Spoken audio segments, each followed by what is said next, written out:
બનાસકાંઠાના શખ્સોએ તીસમાર ખાન ફિલ્મ જેવી 45 લાખની લૂંટ કરી, એ પણ કર્ણાટકમાં સામે આવ્યો છે ચોંકાવનારો કિસ્સો। કર્ણાટકના મૈસૂરમાં ચાંદીની લૂંટનો ભેદ બનાસકાંઠામાં ઉકેલાયો। 45 લાખની ચાંદી લૂંટનાર બનાસકાંઠાના 4 આરોપીઓને પાલનપુર પોલીસે ઝડપી પાડ્યા।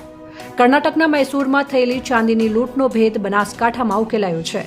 29 જુલાઈ 2025ના રોજ મૈસૂરમાં એક ફેક્ટરીમાંથી અંદાજે 30 કિલો ચાંદીની લૂંટ થઈ હતી। આ લૂંટમાં બનાસકાંઠાના શખ્સો સંડોવાયેલા હતા।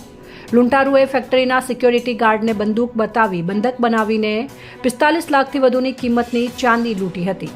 કર્ણાટક પોલીસે તપાસ દરમિયાન આરોપીઓ બનાસકાંઠાના હોવાની માહિતી મેળવી હતી। આ કેસમાં મૈસૂર પોલીસ અને પાલનપુર પશ્ચિમ પોલીસની સંયુક્ત ટીમે કામગીરી કરી હતી। પોલીસે માત્ર 12 કલાકમાં જ આરોપીઓને ઝડપી પાડ્યા હતા અને મુખ્ય આરોપીઓમાં કિશોર કાંતિલાલ પંચાલ અને રવિ ઉર્ફે અરવિંદ ઠાકોરની ધરપકડ કરવામાં આવી છે। આરોપીઓ પાસેથી એક થાર ગાડી જે ગુનામાં વપરાઈ હતી, 30,000 રોકડા, મોબાઈલ, એક પિસ્તોલ અને 8 કાર્ટીજ જપ્ત કરવામાં આવ્યા છે। પોલીસે ચોરીની ચાંદી પણ રિકવર કરી છે। હાલ પોલીસ દ્વારા વધુ તપાસ ચલાવવામાં આવી રહી છે। આ અંગે જિલ્લા પોલીસ વડા અક્ષયરાજ મકવાણાએ જણાવ્યું હતું કે 29 જુલાઈ 2025ના રોજ કર્ણાટકના મૈસૂર ખાતે 30 કિલો ચાંદીની રોબરી થઈ હતી, જે બાબતે કર્ણાટક પોલીસ અને મૈસૂરનો કોન્ટેક્ટ થતા તે જણાવે છે કે આરોપી બનાસકાંઠાના છે। મૈસૂરી ટીમ અને પાલનપુર પશ્ચિમ પોલીસની ટીમ ગુનાનો ભેદ ઉકેલવા કામ પર લાગી હતી, જે મુખ્ય આરોપીઓ કિશોર કાંતિલાલ પંચાલ અને રવિ ઉર્ફે અરવિંદ ઠાકોર તેમની અટક કરવામાં આવી છે। આરોપીઓ પાસેથી એક થાર ગાડી જે ગુનામાં વપરાઈ, 30,000 રોકડા, મોબાઈલ, એક પિસ્તોલ, 8 કાર્ટીજ મળીને કુલ સામાનને રિકવર કરવામાં આવ્યો છે। તો જોતા રહો bureau report, central Bharat news, Banaskantha. એક ખૂબ મોટી ચાંદીની લૂંટ થાય છે કે જેમાં સિક્યુરિટી ગાર્ડને બાંધી અને ફેક્ટરીમાંથી જે છે 30 કિલોથી વધારે ચાંદીની લૂંટ કરવામાં આવે છે।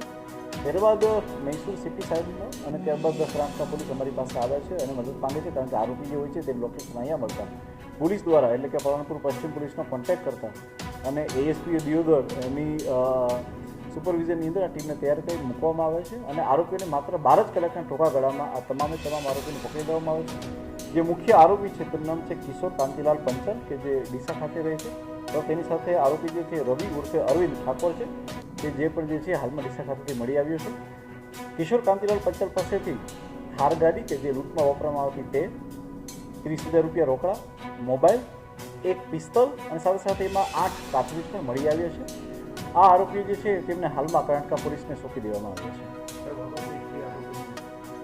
કિશોર કાંતિલાલ પંચાલ જે છે એ બનાસકાંઠા જિલ્લામાંથી તડીપાર છે અને તેની ઉપર આની પહેલાં પણ 307ના ગુના અને તે સિવાય જે છે પ્રોહિબિશનના ગુના નોંધવામાં આવેલા છે। મોડસ ઓપરેન્ડીમાં આ લોકો દ્વારા જે છે એ ટીપ લઈ અને કેટલાક બીજા સાથી મિત્રોનો ઉપયોગ કરી થાર ગાડીમાં રાત્રે આવે છે અને ત્યારબાદ સિક્યુરિટી ગાર્ડને બાંધી અને લૂંટ ચલાવીને ભાગી જાય છે। આ સિવાય જે અન્ય આરોપી સંડોવાયેલો છે તેના માટે અમને પોલીસના પ્રયત્નો હાલમાં ચાલુ છે।